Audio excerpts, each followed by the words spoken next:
آمنوا اتقوا اللہ وقولوا قولا سدیدا یصلح لکم اعمالکم ویغفر لکم ذنوبکم ومن یطع اللہ ورسولہ فقد فاز فوزا عظیما۔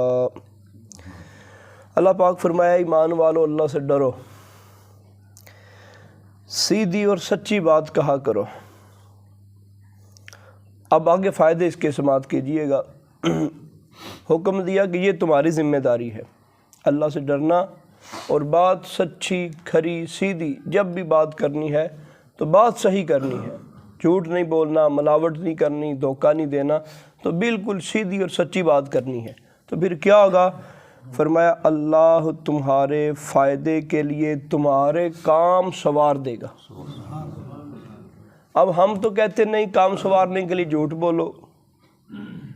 بچہ کہتا ہے استاد سے میں نے سیدھی بات کی نا تو میری پٹائی ہو جانی ہے، وہ جھوٹ بولے گا۔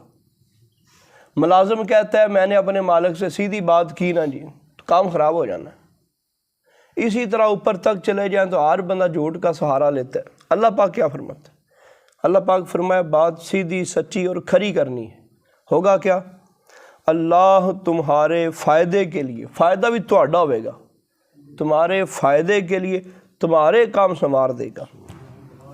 اور یہیں بس نہیں کی، فرمایا تمہارے گناہوں کی مغفرت کر دے گا۔ یہ سیدھا ترجمہ پڑھ رہا ہوں، اور تمہارے گناہوں کی مغفرت کر دے گا۔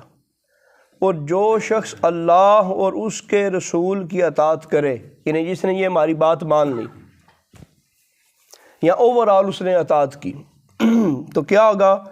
اس نے وہ کامیابی حاصل کر لی جو سب سے بڑی کامیابی ہے۔ اچھا اس کو اس طرح کر لیں، اس نے وہ ڈگری حاصل کر لی جو سب سے بڑی ڈگری ہے۔ اس آیت مقدسہ میں، آیت پوری ہو گئی، اس آیت مقدسہ میں اللہ رب العزت نے ایک تو یہ حکم دیا کہ مجھ سے ڈرو، اپنے من کے اندر ڈر پیدا کر لو اللہ کی ذات۔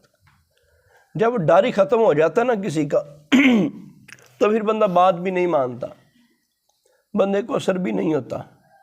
تو اللہ کا ڈر بندے کے من کے اندر یہ ضرور ہونا چاہیے۔ اچھا یہ ڈر کیسے پیدا ہوگا؟ جو اس نے حکم دیا ہے اس کے مخالف بندہ نہ کرے۔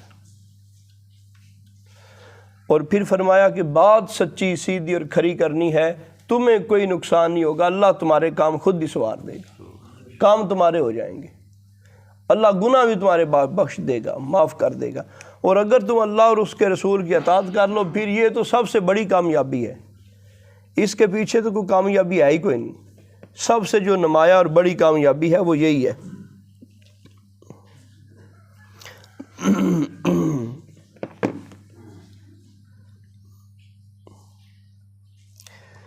اچھا آگے جو حکم ارشاد فرمایا، اسی آیت کا دوسرا پہلو، اس آیت سے تو ہمیں یہ پتہ چلا کہ اگر ہم نیکیاں کرتے ہیں، خلاصہ کیا نکالیں گے؟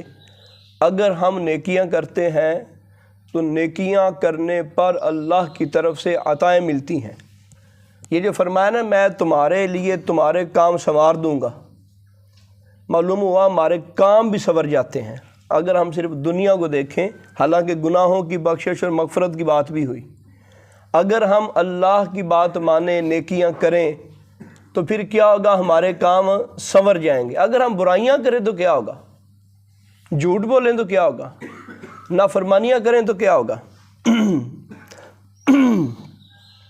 اللہ پاک نے فرمایا ذَلِكَ جَزَيْنَاهُمْ بِمَا كَفَرُوا وَهَلْ نُجَازِي إِلَّا الْكَفُورَ، یہ سزا ہم نے ان کو اس لیے دی کہ انہوں نے ناشکری کی روش اختیار کی،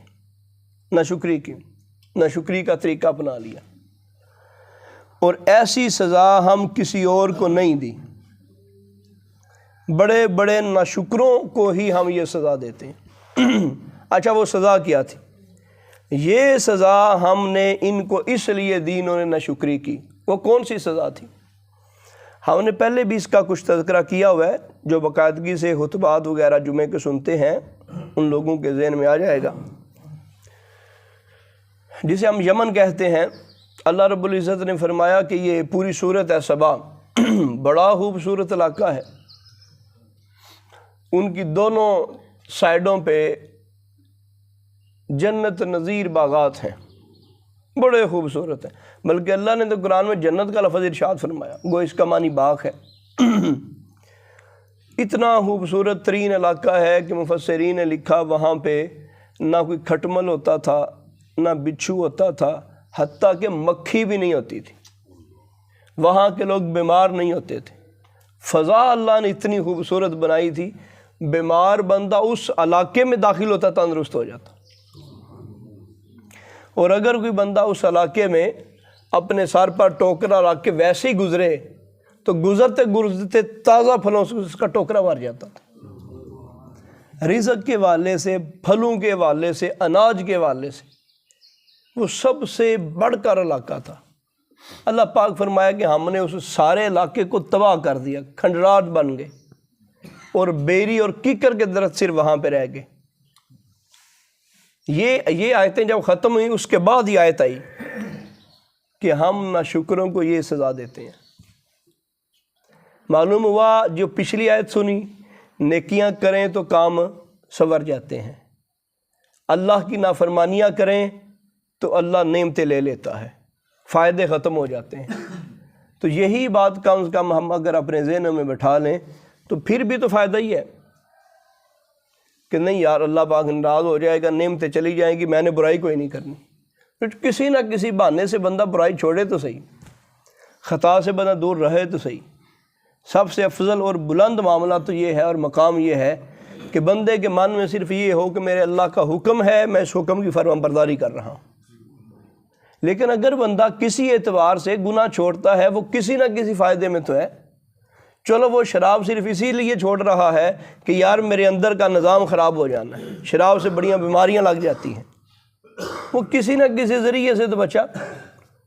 اس نے کہیں سے سنا ہے، اور حقیقت بھی ایسے ہے کہ یہ جو بڑے بڑے ہمارے ہاں بیماریاں بڑی بڑی شمار ہوتی ہیں، یہ بدکاری اور زنا کا ذریعہ ہے۔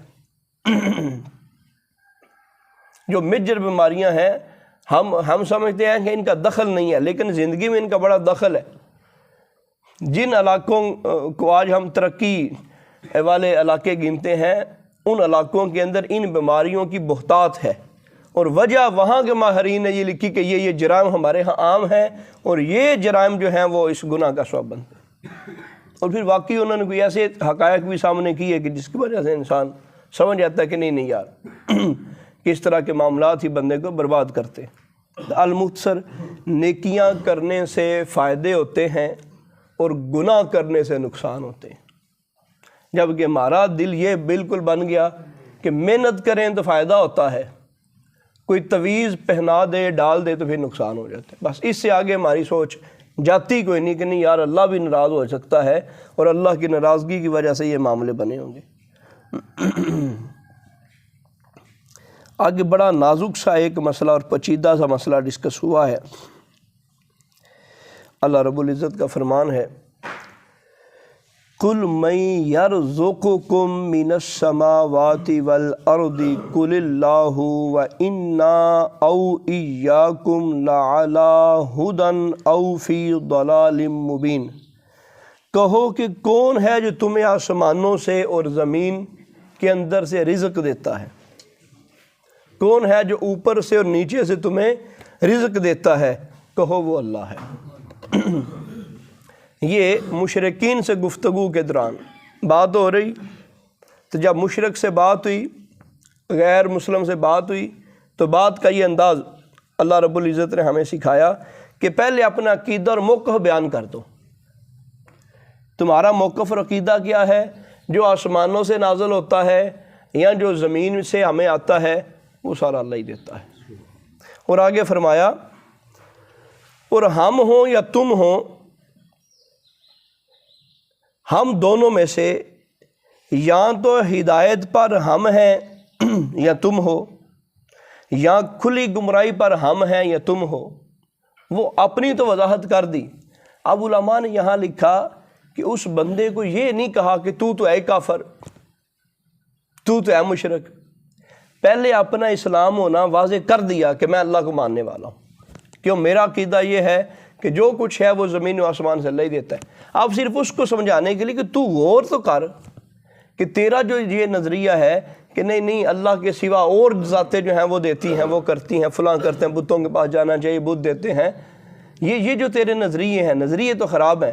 اب علماء نے فرمایا اس طرح کا کلام کرنے کا کیا مقصد ہے؟